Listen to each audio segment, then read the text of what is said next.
Buongiorno e benvenuti nella mia cucina, la cucina di A Tavola con Silvia. Quest'oggi vi farò una ricetta buonissima, molto particolare, che somiglia in un certo modo al pan pepato, ma ha delle piccole varianti all'interno e anche all'esterno che la rendono molto più morbida. Allora, andiamo subito ad iniziare con gli ingredienti e vi faccio subito la carrellata. Allora, abbiamo 200 g di miele, eccolo qui, ve l'avvicino, scusate ma oggi non c'è Tato e quindi automaticamente devo fare da me con il treppiedi. Dicevo 200 g di miele. Io ho preso il millefiori, ma va bene anche quello d'acacia. Non prendete un miele forte tipo alpino, al mugo o al castagno, perché potrebbe andare a variare il sapore del nostro panforte. Poi abbiamo bisogno, scusate, 200 g di zucchero semolato, semplice, 300 g di mandorle pelate, che io adesso andrò a tostare a 180 gradi per 5-6 minuti nel nostro forno, ovviamente con il forno già a temperatura. Abbiamo bisogno di 100 g di nocciole, 150 g di fichi secchi che io in parte già ho tagliuzzato. Mi è rimasto un fico solo, vi volevo far vedere quanto devono essere piccini i pezzetti e quindi eccoli qua che intanto vado a tagliarlo. 50 g di noci, eccole qui davanti a me. Poi abbiamo bisogno di canditi a piacere, diciamo circa 150 grammi. Io ho scelto arancia e cedro. Ok? Abbiamo bisogno di un'ostia da mettere sul fondo del nostro panforte, ma se volete anche sui lati, solo che vi rimane, un consiglio, vi rimane un pochino più difficile poi metterlo, perché dobbiamo metterlo nello stampo e cuocerlo. E poi abbiamo bisogno della fecola, 70 grammi di fecola di patate, va bene anche la farina, va bene anche la maizena. Poi ci sono le spezie, quindi cannella, quanta ne volete, pepe bianco, metto il pepe bianco perché è più aromatico, qualche chiodo di garofano, ovviamente solo la punta, il gambo no, che andremo a schiacciare con un batticarne oppure nel pestello, e noce moscata, una bella grattata di noce moscata. Gli ingredienti ve li ho detti tutti. Servirà poi dello zucchero a velo per ricoprirlo, no? A mo' di, come possiamo dire, di guscio, che va ad assorbire un po' l'umidità del nostro panforte. Quindi ragazzi, adesso io vado a tostare le mandorle, ci rivediamo qui tra qualche minuto. Allora, intanto che le mandorle si vanno a tostare, io ho aggiunto in una ciotola i fichi spezzettati, le nocciole, vado a dare una triturata alle noci con le mani, che non devono essere pezzi piccoli, Ho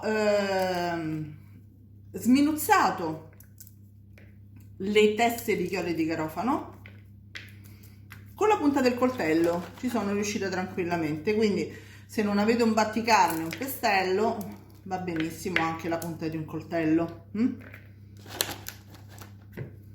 Ok,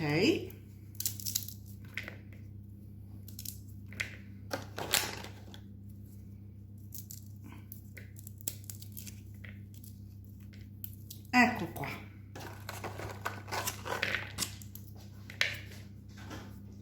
Quindi vado ad aggiungere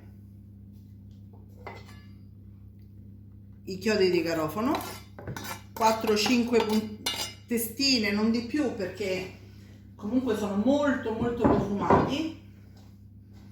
Vado a mettere un po' di cannella, questo è sempre a piacere, ragazzi, perché ognuno ha la propria quantità. Io ne metto sempre circa un cucchiaino. metto una bella macinata di pepe bianco e una grattatina di noce moscata. Ops, non mezza, una grattatina.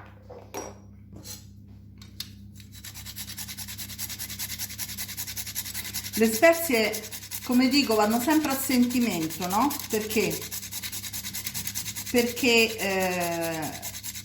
a qualcuno piace di più magari la cannella, a qualcuno piace di più la noce moscata, a qualcuno piacciono di più i chiodi di garofano. Quindi le spezie sempre più o meno. Nel frattempo che le nostre mandorle si vanno a tostare, io ho preparato anche una padella con i 200 g di miele e 200 g di zucchero che andrò a far sciogliere mescolando di continuo, perché non è un caramello, è una sorta di sciroppo, diciamo, fino a che non si amalgamano bene. Poi ci serviranno per metterli dentro al nostro composto. Quindi ci rivediamo a zucchero e miele sciolti e mandorle tostate. Il nostro zucchero con il miele si stanno sciogliendo, come vedete. Quando iniziano a fare le bollicine vuol dire che si stanno amalgamando per bene, ok? Quindi però comunque giratelo. Bastano pochi minuti, basta una bella fiamma e pochi minuti, ragazzi. Le mandorle sono pronte, io nel frattempo, sentite? Le mandorle sono pronte. Io nel frattempo ho messo già nella ciotola i canditi e a questo punto sono pronta anch'io per andare a miscelare tutti gli altri ingredienti, perché come vedete zucchero e miele sono completamente sciolti. Vedete? Ci vediamo sul tavolo, a fra poco. Eccoci, ho messo, come vedete, i canditi e le mandorle. A questo punto vado a raggiungere la fecola e mescolo bene il tutto.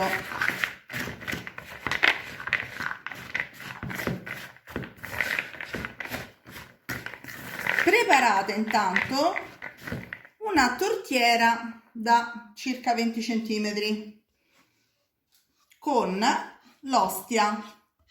Intanto, come vedete, sto mettendo lo zucchero e il miele. Ecco qui. E adesso vado a mescolare, scusate la mano, vado a mescolare bene il tutto fino a che proprio non siano tutti completamente amalgamati.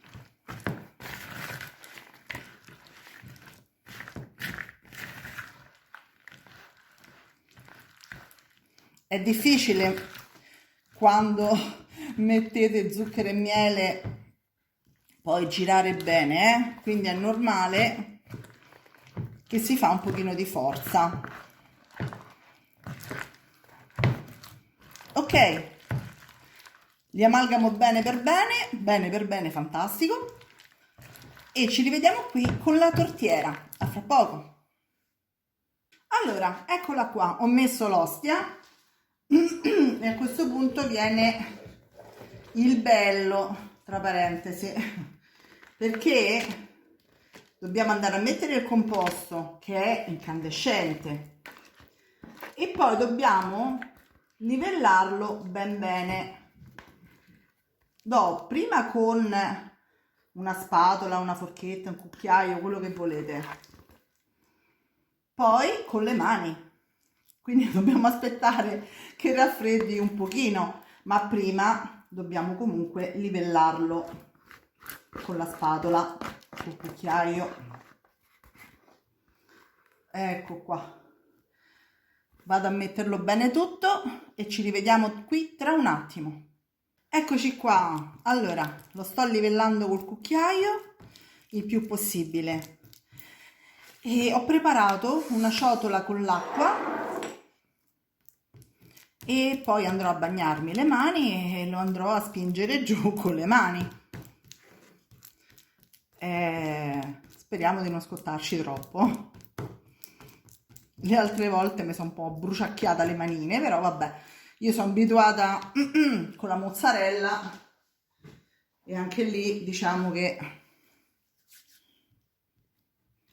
ecco, se bagnate le mani magari non sentite troppo il calore, ok?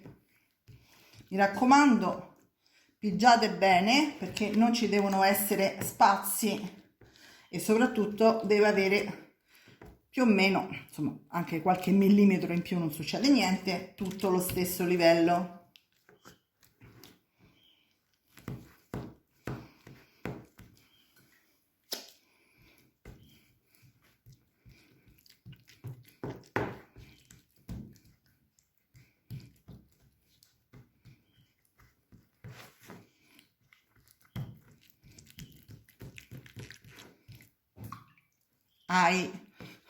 Scusate, no, vi voglio far vedere poi, mi sto dilungando un pochino perché comunque, ripeto, non voglio spazi indesiderati, ecco. Ok, adesso mi vado a lavare le mani e ci rivediamo tra un secondo. Eccolo qui, tutto livellato, le mani le ho lavate, quindi è tutto a posto.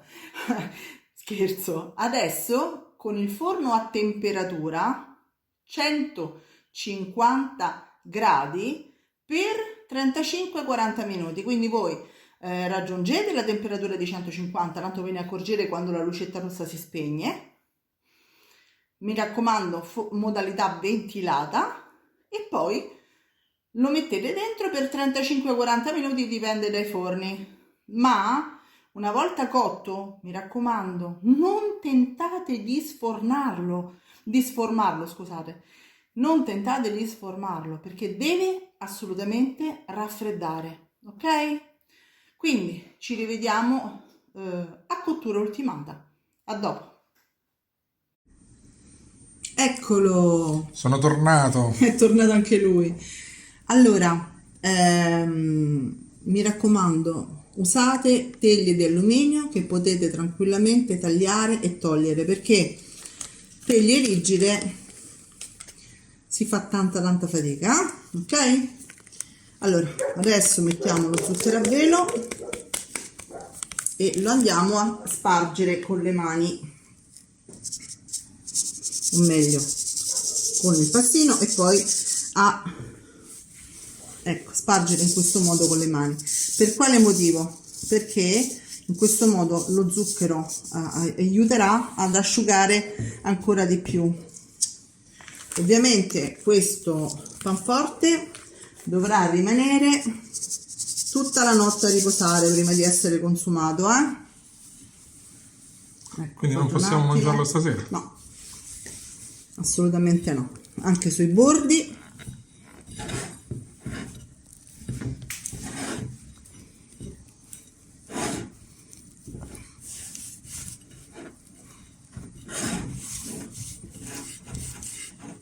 Oh, guarda, questa la puoi mangiare, si è staccata. Buona.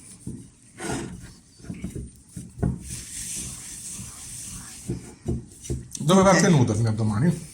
Questo va tenuto coperto con la pellicola in un ambiente fresco. Metto ancora un po'. Quindi ci vediamo domani per l'assaggio. Ci vediamo domani per l'assaggio. Eccolo qua, eccolo qua. Come vedete, parte dello zucchero a velo si è assorbito, si è bello compattato, e adesso andiamo a mettere altro zucchero a velo, che è quello che insomma rimane sopra, perché quando lo comprate è tutto bianco, non si vedono le mandorle o le nocciole o i fichi o quello che sia, ok? Eccolo qua. Non lo apriamo. No, perché questo serve per Natale, però abbiamo una foto dell'altro, di quello che avevamo fatto, quindi vi faremo vedere come viene all'interno. Ci vediamo alla prossima ricetta. Ciao!